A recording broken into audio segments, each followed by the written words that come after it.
Hello friend, আমি অঙ্কুশ চলে এসেছি আজ আবার একটা নতুন ব্লগ নিয়ে। আজকে কিন্তু অনেক দিন পরে বড় ব্লগ আসছে। তার মানে হচ্ছে আজকে অংশুর জন্মদিন। 5 বছর পূর্ণ হয়ে 6 বছরে পড়ছে, তো তার জন্য ওরা একটা ছোটোখাটো না, মোটামুটি ভালোই বড় একটা অনুষ্ঠান করা হচ্ছে। তো সেই জন্য আজকের এই ব্লগটা, তো কি হচ্ছে না হচ্ছে পুরোটাই তোমাদের দেখাবো পার্টে পার্টে। তো সঙ্গে থাকো, দেখতে থাকো। তো সকাল সকাল মিষ্টি চলে গেছিলো বাজারে, অংশুর আবদার আর কি। তো এইসব মাছগুলো নিয়ে আসা হয়েছিল, অনেক কটা মাছ, এবং সবজি বাজার করেছিল। মিষ্টি কিন্তু খুব সুন্দর সবজি বাজার করতে পারে, তো ওই জন্য বাজারটা করে নিয়ে এসেছিলো। তারপরে কিন্তু আমি চলে গেছিলাম সেলুনে, এবং সেলুনে কিন্তু কাটিং করে নিচ্ছিলাম। তো এই ভাই কিন্তু আমার এখন কাটিং করে, আগে এক দাদা করতেন। তো যাই হোক, এটা কিন্তু অনেকটা দূর আমার বাড়ি থেকে। তো ওখান থেকে কিন্তু আমি চলে গেছিলাম অংশু একটা গিফট কিনতে। অংশুর এক ঠাকুমা আর কি টাকা দিয়েছিল, তো ওর জন্য এই কেকের টেবিলটা কেনা হলো। এখানেই কিন্তু অংশু কেক কাটবে।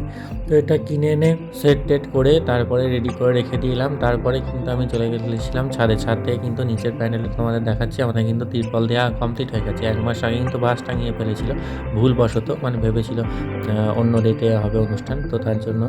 যাই হোক, তো কমপ্লিট হয়ে গেছে প্রায় শেষের দিকে।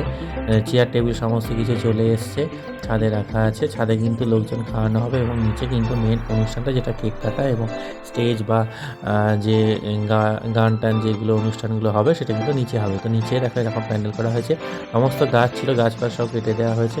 তো জায়গা পুরো ফাঁকা করে দেওয়া হয়েছে। তো এখানেই কিন্তু অনুষ্ঠানটা হবে। তারপরে কিন্তু মাকে প্রথমবারের জন্য ভুরু ফ্ল্যাগ করা হচ্ছিল।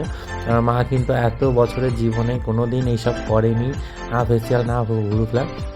তো এবার আমরা একটা ফটোশ্যুট করবো সন্ধেবেলা। মা বাবা যেহেতু বিবাহবার্ষিকীর কোনো ছবি নেই, তার জন্য একটা ছবি ফটোশ্যুট করবো। তার জন্য মাকে রেডি করছে। আমার বিয়ের সময় মাকে রেডি করার মতো আমার সময় ছিল না, তার জন্য এবার আর কি সুন্দর করে মাকে রেডি করে নিলাম। তারপরে কিন্তু মিষ্টি চলে এলো, মিষ্টিও কিন্তু ভেসেল করছিল, এবং আমরা কিন্তু সুন্দর করে সাজতে চলে এসেছি। আর আমাদের এই যে রুনিতা, ও কিন্তু আমার ফ্রেন্ড, ও কিন্তু বিউটিশিয়ানে কাজটা করে। আমাদের বাড়ি যত প্রোগ্রাম হয়, ও কিন্তু অনুষ্ঠানে সমস্ত সাজানোর দায়িত্ব ওরই থাকে।